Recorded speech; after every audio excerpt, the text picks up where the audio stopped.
తాకట్లో ఉన్న బంగారాన్ని విడిపించి ఆ రోజున మార్కెట్ ధర కట్టి మిగిలిన డబ్బును మీకు అందిస్తుంది కొమ్మూరి గోల్డ్.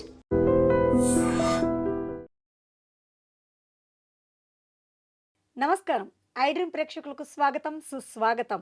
ద్వాదశ రాశుల్లో నవగ్రహ స్థితి ఈ మాసంలో ఏ విధంగా ఉంటుంది, అలాగే 2026వ సంవత్సరం మే నెలలో ఏ రాశి వారికి ఏం జరగబోతోంది, ఇలాంటి ఆసక్తికరమైన విషయాలు తెలియపరచడానికి మనతో పాటు ఉన్నారు శ్రీ జ్యోతిషరత్న జ్యోతిష్య చక్ర వైభవ నిపుణులు డాక్టర్ రాళ్లపల్లి రవికుమార్ గారు మనతో పాటు ఉన్నారు. వారితో మాట్లాడదాం.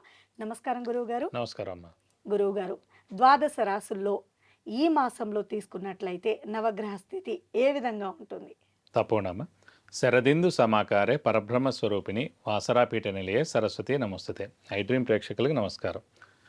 మామూలుగా ఏంటంటే ద్వాదశ రాశుల్లో నవగ్రహాలు ఎక్కడ ఉన్నాయో తెలుసుకుంటాం. తెలుసుకున్న తర్వాత ఆ స్థానాల్లో ఆ గ్రహాలు ఉంటే కనుక ఈ మాసం అంతా ఏ ఫలితాలు ఇస్తారో ఏ రాశులకి దాన్ని బట్టి మనం తెలుసుకోవచ్చు అన్నమాట. దానికి ముందుగా ఏంటంటే మనకి సూర్యుడు రవిగ్రహం వచ్చేసి మనకి మే 15 నుంచి ఏమో మనకి వృషభ రాశిలోకి వస్తాడండి. సో మే 14 తారీఖు దాకా మటుకు మేషరాశిలోకి ఉంటాడు. సో ఏప్రిల్ 15 టు మే 14 మేషరాశిలో, మళ్ళీ మే 15 టు జూన్ 15 దాకా ఏమో వృషభ రాశిలో ఉంటాడు. నెక్స్ట్ వచ్చేసి కుజుడు వచ్చేసి మే 11వ తారీఖు నుంచి మేషరాశిలో స్వస్థానంలోకి వస్తాడు. తర్వాత రాహుగ్రహం వచ్చేసి మనకి కుంభరాశిలో ఉంటారు. అలాగే గురువు వచ్చేసి మనకి మిథున రాశిలో ఉంటారు. అలాగే శని వచ్చేసి మనకి మీన రాశిలో ఉంటారు. కేతు వచ్చేసి మనకి ఈ సింహరాశిలో ఉంటారు. అలాగే శుక్రుడు వచ్చేసి మనకి 14వ తారీఖు నుంచి స్వస్థానమైన మనకి వృషభ రాశిలో నుంచి మిథున రాశిలోకి వెళ్ళిపోతాడు. సో 13వ తారీఖు దాకా మటుకు వృషభ రాశిలో స్వస్థానంలో ఉంటాడు. అలాగే గురువు కూడా మనకి జూన్ 2వ తారీఖు నుంచి మళ్ళీ కర్కాటక రాశిలో కూడా మారిపోతాడు. ఇది కాకుండా బుధుడు వచ్చేసి మనకి వృషభ రాశిలో ఉంటారు. 14వ తారీఖు మే నుంచి మళ్ళీ మిథున రాశిలోకి వెళ్ళిపోతాడు. సో ఇవ్వండి ద్వాదశ రాశుల్లో నవగ్రహాలు ఈ స్థానాల్లో ఈ మాసం అంతా ఉంటారు. 2026వ సంవత్సరం మే నెలలో మీనరాశి వారికి ఎలా ఉంటుంది అనేదే కదా మీరు ఆలోచిస్తున్నారు. తప్పకుండా అండి, మీనరాశి వారికి ఎలా ఉంటుంది, ఎలాంటి పరిహారాలు ఆచరించాలి అనేది తెలియపరచడానికి గురువుగారు సిద్ధంగా ఉన్నారు. గురువుగారితో మాట్లాడదాం. నమస్కారం గురువుగారు. నమస్కారం. మీనరాశి వారు ఎప్పటి నుంచి వెయిట్ చేస్తున్నారు, మీనరాశి వారు మీరు ఏం చెప్తారని. ఎలా ఉంటుందండి ఈ మాసం వారికి? మీన రాశి అనగానే మనకి పూర్వభాద్ర 4వ పాదం, ఉత్తరాభాద్ర 1, 2, 3, 4 పాదాలు, రేవతి 1, 2, 3, 4 పాదాలు, ఈ నక్షత్రాల సమూహం అంతా మనకి మీన రాశిలోకి వస్తుంది. ఈ రాశి వారు సాధారణంగా ఏంటంటే మేషం స్టార్ట్, మీనం లాస్ట్. సో మీనం అనగానే 12th హౌస్ అంటే లిబరేషన్, మోక్షం, ఇవన్నీ కూడా చాలా ఇంపార్టెంట్. నిద్ర అంటే మన మీన అంటే ఇంత పొద్దు నుంచి మీరు కష్టపడినా కూడా నిద్రనే సరిగ్గా పట్టాలి. నిద్ర పట్టలేదు అనుకోండి చాలా కష్టం లేదు. ఇదైతే అసలు ఏ రాశి వారికైనా సంబంధం లేదేమో. సంబంధం లేదు. సో అదే నిద్ర అనేది చాలా ఇంపార్టెంట్. సో ఈ 12th హౌస్ అనేది మీన రాశి అయింది కాబట్టి సో మెయిన్గా మోక్షం, దైవబలం, సో అలాగే నిద్రస్థానం ఇవన్నీ కూడా అయిందన్నమాట. సో ఈ రాశి వారికి అధిపతి కూడా గురువు అయ్యాడు. సో అందుకే దైవబలం, దైవానుగ్రహం పరిపూర్ణంగా ఉంటుంది. సో చాలా సున్నిత మనస్కులు. సో వాళ్ళని తిట్టినా ఏమైనా అన్నా కామెంట్ చేసినా కూడా వాళ్ళు ఏం అనుకోరు కూడా. పోనీ వాళ్ళ ఇదిని వాళ్ళే పోతారని అనుకునే మనస్తత్వం వెళ్ళదు. సో అమ్మాయిలకైతే పర్వాలేదు, కానీ అబ్బాయిలకైతే మీన రాశి అయితే చాలా కష్టం. అంటే ఈ రోజుల్లో ఇంత కలియుగంలో బతకడం. సో ఎలా అంటారు, పట్టించుకోరు కదండి వాళ్ళు ఎవరేమన్నా కూడా. అంటే అలాగే అంటే మగవాళ్ళు అయితే కష్టం కదండి. అట్లా ఇంకా వాళ్ళు బాస్ తిట్టినా, లేకపోతే ఇంట్లో వాళ్ళు ఏదో గొడవ అయినా, లేదా బయట గొడవ అయినా ఏం పట్టించుకోలేదు ఉండదంటారు. అంటే మన అనవసరం, మనం ఎక్కువగా నష్టపోతాం కదా. ఇప్పుడు ఎవరో మోసం చేశారు, డబ్బులు తినేశారు, షూరిటీస్ పెట్టించారు, మన పేరు పోతుంది కదా. సో పర్వాలేదంటే కష్టం అట్లా. సో అందుగురించి అంటే ఈ రాశి వారికి అంటే మెయిన్గా గురువు చతుర్థ స్థానంలో ఉన్నాడు. సో గృహస్థానం, వాహనస్థానం, విద్యాస్థానం, సౌఖ్యస్థానం, మాతృస్థానం, ఈ 5 స్థానాలు కూడా చతుర్థ స్థానం అంటారు, 4th హౌస్. సో మెయిన్గా సౌఖ్యస్థానం అంటే ఇంట్లో మెంటల్ పీస్, హ్యాపీనెస్గా ఉండడం, నిద్ర బాగా పట్టడం. విద్యాస్థానం అంటే విద్య బాగా రావడం. మాతృస్థానం ఈ మీన రాశి వారి తల్లిగారు ఎవరైతే ఉన్నారో వాళ్ళకి ఏం ఇబ్బంది లేకుండా ఉండడం. గృహస్థానం ఇల్లు అలాంటివన్నీ చూపించేది. అలాగే వాహన స్థానం అది కూడా 4th హౌస్. ఇవన్నిటికీ ఏం ఇబ్బంది లేకుండా ఉంటుందని చెప్పాలన్నమాట మెయిన్గా ఇప్పుడు మీన రాశి వారికి. అలాగే రాహుకేతులు 6, 12 స్థానంలో చాలా బాగున్నారు. సో ఆరోగ్యం వైజ్ కానీ కొంచెం ఆర్థికంగా కానీ సో ఇవన్నిటి కూడా బాగానే ఉందని చెప్పుకోవాలి. ఒక్క రాశిలో మటుకు శని ఉన్నాడు. శని రాశిలో ఉంటేనే విపరీతమైన ఆలోచన, అధైర్యం, మానసిక ఆందోళన, స్ట్రెస్, స్ట్రెయిన్ ఫీల్ అవ్వడం ఇవన్నీ ఉంటాయి. ఇలాంటివన్నీ ఎక్కువగా ఆలోచించడం ద్వారా చిన్న చిన్న అనారోగ్యాలు కలిగేందుకు అవకాశం ఉంది. అలాగే ఏలినాటి శని నడుస్తున్నందుకు స్థానచలనం ఉంటుంది. స్థానచలనం అంటే ఇల్లు మార్పు కానీ, ఉద్యోగ మార్పు కానీ, ట్రాన్స్ఫర్ అవ్వడం కానీ, లేదంటే వేరే ఊరికి వెళ్ళి జాబ్ చేయడం కానీ ఇలాంటివన్నీ జరుగుతాయి. అలాగే వ్యాపారస్తులకైతే కనుక గడ్డు కాలం అని చెప్పాలి. ఎందుకంటే గురువు బలం ప్రస్తుతం లేదు ఈ నెలలు కూడా. సో ఎక్స్పాన్షన్ జోన్కి వెళ్ళకండి, కొత్త వ్యాపారం స్టార్ట్ చేయకండి.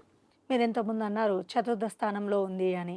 మరి వీళ్ళకి గృహయోగం ఉందా లేదా అనేది పెద్ద కన్ఫ్యూజన్. మెయిన్గా చతుర్థ స్థానమే గృహస్థానం, వాహన స్థానం కూడా అండి. సో ఎవరికైతే ఖచ్చితంగా కొనాలనుకుంటున్నారో ఇల్లు ఖచ్చితంగా కొనేందుకు అవకాశం ఉంది. అలాగే వాహనం కూడా కొనేందుకు అవకాశాలు 100% ఉన్నాయని చెప్పుకోవచ్చు. ఎందుకంటే ఇది వన్స్ ఇన్ 12 సంవత్సరాలకు ఒకసారి వస్తుంది. సో అది వేస్ట్ అవ్వదు. 1-2 నెలలు అటు ఇటు అవ్వచ్చు, కానీ కొనడం అంటే ఖాయం. మీన రాశి వారు ఖచ్చితంగా ఈ సంవత్సరం గృహం కొనేందుకు అవకాశాలు 100% అంటే ఉన్నాయి. స్థానచలనం కూడా ఉంటుందంటారు. స్థానచలనం ఎందుకు ఉండదు? ఖచ్చితంగా ఏలినాట్సే నడుస్తాం కదండి. సో డిపార్ట్మెంట్ చేంజ్, లేకపోతే ఇల్లు మార్పు, లేకపోతే కింద నుంచి పైకి వెళ్ళడం, అపార్ట్మెంట్ మారడం, అయితే మెయిన్గా ఇప్పుడు ఈ బిల్డింగ్ ఉంది, ఇంకో బిల్డింగ్లో కూడా మీ ఆఫీస్ ఉండొచ్చు. సో ఈ బిల్డింగ్ నుంచి ఆ బిల్డింగ్కి మీరు షిఫ్ట్ అవ్వచ్చు.